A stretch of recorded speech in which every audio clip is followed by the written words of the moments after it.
السلام علیکم ورحمت الله وبرکاته.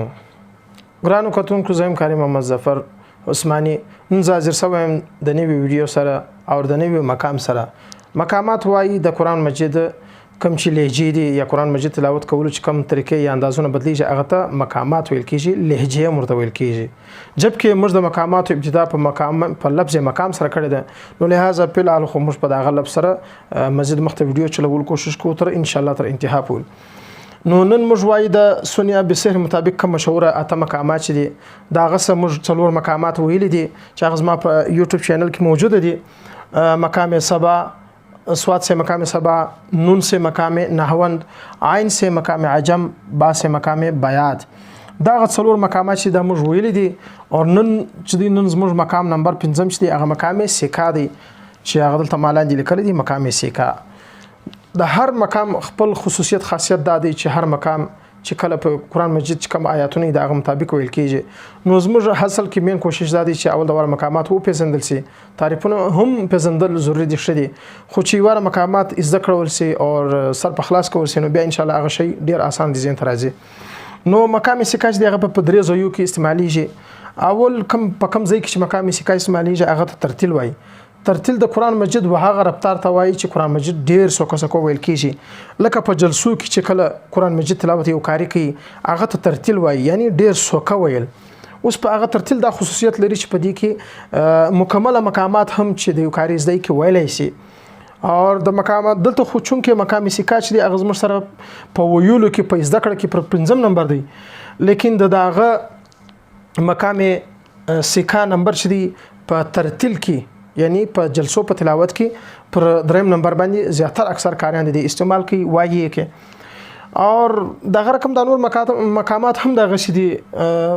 مقام سبا چې دی اول مالک دي، بیا مقام نحوند دی، عجم دی، بیات دی، سیکا ده، حجاز دی، رس دی او کرد دی. او چې کله د په جلسه کې چې کله د تلاوت ابتدا کیږي هغه په مقام بیات سره کیږي. دلته خو دې پر 3 نمبر، لیکن چې کله ته په ترتیل په جلسه کې تلاوت کوي پر هغه باندې د هغه کې دی پر اول نمبر راځي. او دغه بعد چې کاریان بیا دویم مقام ته وړي نو مقام رست اوړي. دلته زموږ سره پر 1 نمبر دی مقام رست، لیکن الته په جلسه کې کله تلاوت کاری کوي یعنی په ترتیل چې وایي نو الته بیا د رست مقام رست دویم نمبر راځي. او بیا دا رقم چې دویم مقام وای په جلسه په تلاوت کې نو چې کله دریم مقام ته اوړي او هغه دا مقام دی چې دلته په ویلو کې زموږ سره 5 نمبر لري، لیکن چون کې الته چې بیا کله تلاوت په جلسه کې شروع یعنی په ترتیل سوکا چې وای په هغه کې بیا د دې مقام دریم نمبر راځي. نو اوس د مقام سیکا مثال در کوم د جلسې د پاره یعنی ترتیل چې کم تلاوت کیږي په هغه کې به مقام سیکا چې وای نو د आवाज به خپل 3 درجه راځي. سوکا आवाज باندې ویل، بیا आवाज پورته کول، بیا تر هغه هم आवाज پورته کول.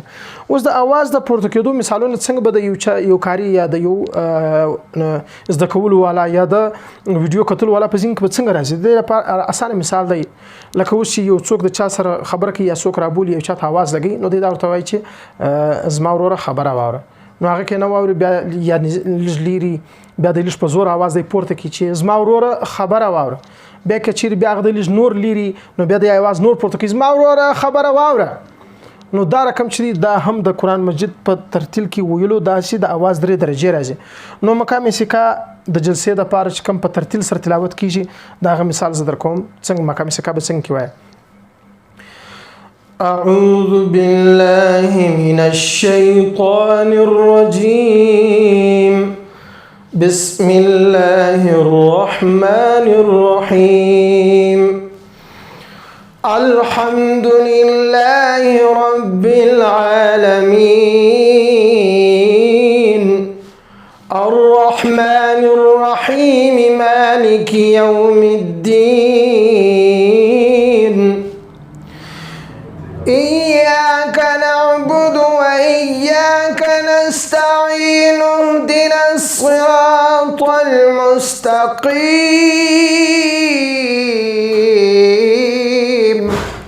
صراط الذين أنعمت عليهم غير المغضوب عليهم ولا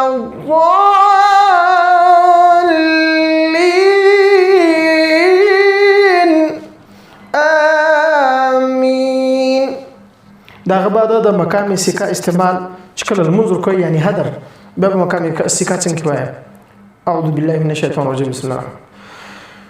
الحمد لله رب العالمين الرحمن الرحيم مالك يوم الدين إياك نعبد وإياك نستعين اهدنا الصراط المستقيم صراط الذين أنعمت عليهم غير المغضوب عليهم ولا الضالين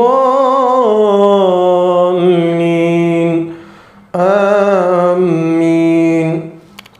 مقام سیکا کل اذان کوي په مقام سیکا کې به اذان څنګه کوي؟ الله أكبر الله أكبر الله أكبر الله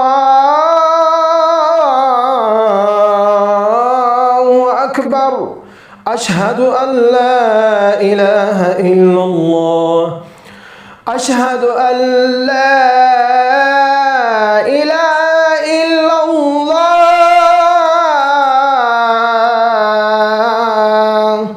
أشهد أن محمدا رسول الله أشهد أن محمدا رسول الله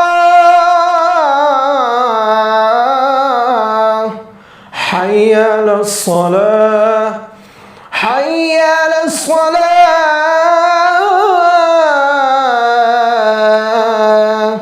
حي على الفلاح حي على الفلاح.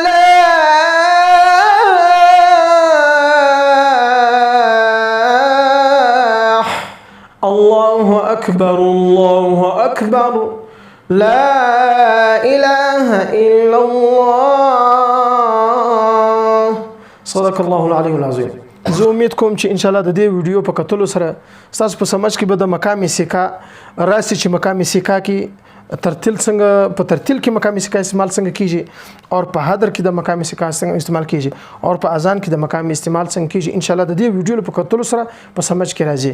که بیا هم څه داسې خبرې یو مجلسي نو په کمنټ سیکشن کې ما آگاه کولای شي چې به د دې متعلق سم مجلسي یا زموږ داسې خبرې د هر رقم قسم خبرو سره ما آگاه کولای شي. د فلال اجازه راکړئ بیا ان شاء الله په بل ویډیو کې ملاقات سره کو. السلام علیکم ورحمت الله وبرکاته.